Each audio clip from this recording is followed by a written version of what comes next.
Blood echoes through the courthouse hallways of Letcher County. A once-respected sheriff walks out, gun in hand, his voice trembling as he claims someone is trying to kidnap his family. Just moments earlier, a judge lay motionless behind his desk, the air thick with gun smoke and disbelief.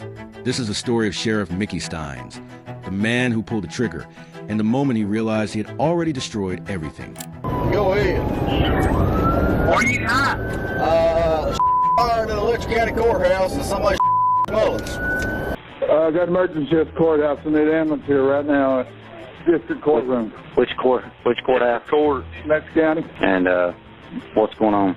Judge has been The judge? Yes. Well, we got a lot going on right now. It was the 19th of September, 2024. Around noon, Judge Kevin Mullins and Sheriff Mickey Stines met for lunch at a small restaurant in Kentucky. People nearby noticed how uneasy they looked. Their conversation seemed heavy, circling around a lawsuit that accused members of Stines' department of sexual abuse and corruption.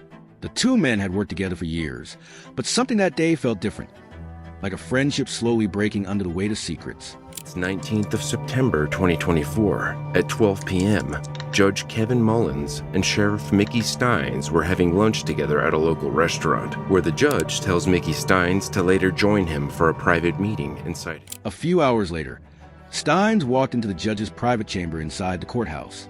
For people were already there, but they quickly stepped out once he arrived. Surveillance cameras caught what followed quiet, tense moments that would soon lead to something terrible.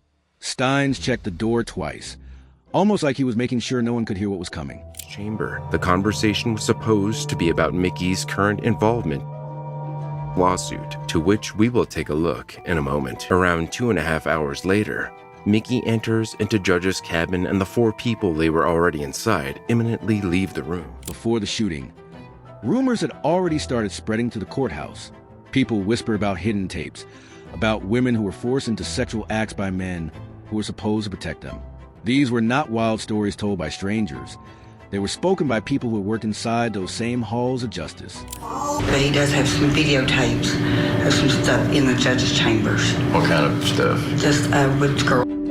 Have you seen the videos? I've seen one partly, just him having with girls for the able to get out. A witness later told investigators that she had seen one of those tapes herself. In that video, Judge Mullins was in his chambers with a woman who had been promised leniency on her bail. It was one of many ugly claims that had begun to rise against the courthouse officials. These stories suggested a hidden world of power and exploitation, one that could ruin every man involved. For Mickey Stines, who was already under stress, those whispers might have been the last thing his mind could take. What describe? Have you seen the videos? I've seen one partly, just him having with girls for the able to get out of jail. Who was having? Ben and just some higher ups up there. Who? The judge and. Now you saw the video. Yeah. What did you see on the video? I mean, I've seen Judge Valentine was a girl. Who was the girl? I don't know, because I don't know a lot of people from over there. Where was it at? In his office, in the judge's chambers. Is that the same place that you were meeting Ben? Is that how you know it was the judge's chambers? Yeah. And this was Judge who? Inside the judge's chamber, the quiet stretched into something uneasy. Judge Mullins leaned back and lit a cigarette. Stines moved restlessly, walking back and forth, his hand brushing against his sidearm. He looked toward the door twice, as if he was unsure whether to leave or stay. Then he picked up the judge's phone and called his daughter, the same daughter who had not answered him minutes earlier. His face was tight with worry. The tension in the room felt heavy, like something terrible was about to happen.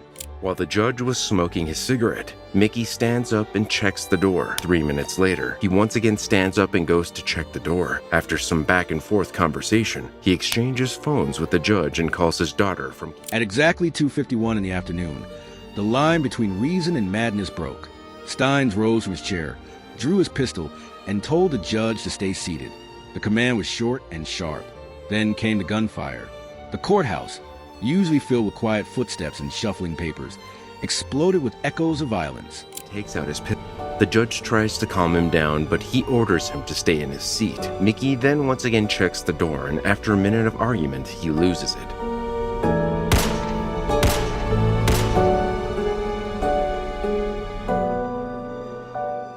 Afterward, the sheriff walked out of the room as if in a trance. The chaos behind him meant nothing now. He looked dazed, his hands trembling, his voice cracking as he shouted that someone was trying to kidnap his wife and child. In that single moment, the man who had served the law for years had become its prisoner. Mickey then just walks outside of the building. Other officers quickly rush to the judge's chamber when Mickey suddenly comes from behind and surrenders himself. In his own words, Mickey tells his fellow officers that they're trying to kidnap my wife and kid, but at that moment, officers didn't have any... When the officers reached the courthouse, they found something that none of them were ready to face. Their own sheriff stood there waiting, his hands trembling, eyes wide and lost. He kept talking about people trying to kidnap his wife and daughter, saying strange things that made no sense at all. The man who once led them now looked like a frightened stranger, but there was no confusion about what had happened inside. The judge was dead, and Mickey Stines was now the suspect in his murder. Yes. But we got a lot going on right now. The officer then walks into the hallway where Mickey was sitting in a completely neutral state. We're obviously going to transport him somewhere else, so... Okay. Did Ira want me to go ahead and talk? Yes, okay. yes. Why are you going to transport me in a vehicle for? Probably not to put you in Letcher County jail. I mean, Why? Just probably because... I don't know, though. I don't know if that's happening. Inside the interrogation room, the tone of Stines' voice shifted again and again. At first, he tried to stay calm. Then fear began to break through his words. He said he would talk, but only if he could see his daughter in person. It was like he believed she was the only one who could save him, the only part of his world that was still real. Mickey demands to see his teenage daughter as the price for revealing the truth. If I can see my daughter in person, here. Before you leave. Is that what you want? At the jail. At the jail? Yep. At the jail, through a screen, on the phone, I want to see my daughter in person. And then after that, I'll tell you everything. At that jail. Well, in front of cameras. Video recording. Where's your daughter at? How do we track her down? Where's she at? She's at LCC. The officers, many of whom had worked beside him for years, tried to be gentle. They spoke to him as a friend, trying to bring him back to reality. But the man sitting in front of them was not the same sheriff they had known. His voice shook. His eyes darted around the room, and it was clear that his mind was falling apart under the weight of guilt and confusion. You know, you have known me my whole life, okay? Been a long time since we boxed and stuff. Long time. Just a kid, man. You whoop our ass. No, he was always a house cat, though. That's the good old days. I saw my children bigger than you, I wonder, but you beat the shit out of me. I know. You used to lift all those big weights. I remember. 420 was my name. I remember you. 18 in high school. I remember you was a monster.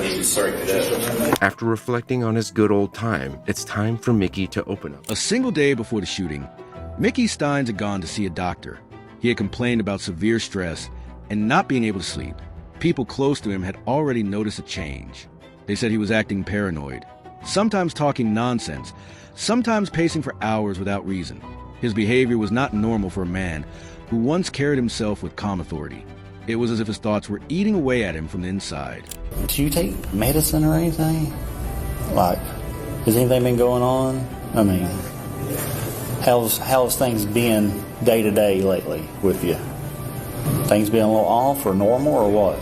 I'll be honest, Mickey, you don't seem like you normally do when I speak to you. I'm in the handcuffs, man. Well, no, not just that. You Just want y'all to be fair to me. yeah, you That's see, it. you know I'm going to be fair, but you do seem off compared to how you normally interact with me. Like something's going on.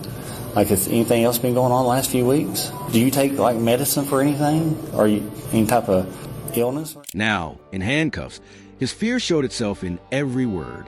He whispered to the officers, "Do not shoot me. Somebody is going to kill me." His face was pale, his breathing fast. The officers kept telling him that he was safe, that nobody was going to harm him, but it did not seem to help. He looked around the room like he could see something the others could not. His mind had broken away from the world he once controlled. I can tell by the way you talk, man. Y'all gonna kill me. But we got to know the circumstances of what happened here. You know, we got to know what led to this, Mickey. What transpired leading up to this? Because I know it just didn't happen for no reason. Something's happened. Everything has a reason why it happened. Don't shoot me, somebody. Y'all gonna kill me, man. Nobody's going to shoot you. Nobody's going to kill you. It's just, was you had to come over here, drop off some papers, so you come over here to talk to somebody? We had lunch together, street side. Who did? Several people. Who all had lunch? The corruption that fueled it all. When detectives started digging into Stines' past, old cases began to surface again. One name stood out: Sabrina Atkins. She had filed a lawsuit in 2022, accusing the sheriff's department of taking advantage of women who were under house arrest. Her claims were disturbing.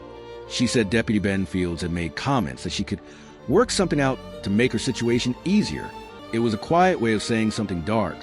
That power could be traded for silence or favors. In December of 2022, 45-year-old Sabrina Atkins filed a lawsuit against the department.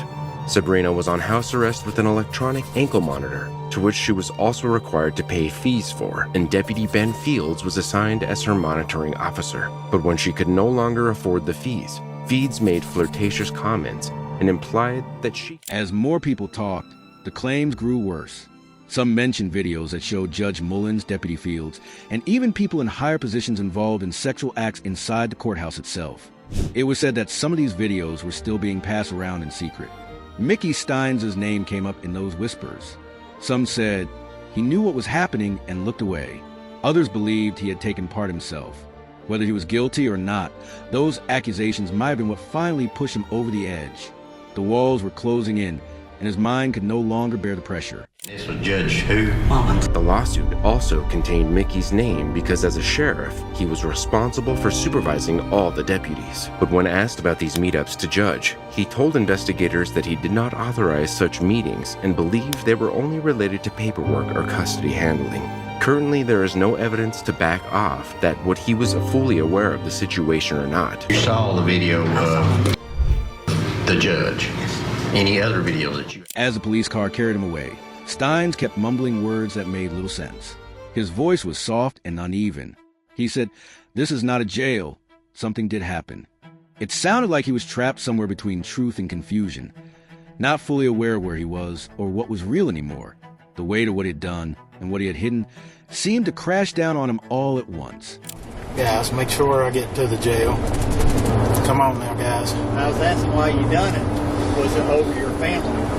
Come on now, guys. What are you doing? I was just asking, was it something to do with your family or anything like that? Something happened? Because if something did happen, why did you want to talk to your daughter a while ago, Mickey? Something did happen. Plays short part Stines in police car saying, "Something did happen. This is not a jail."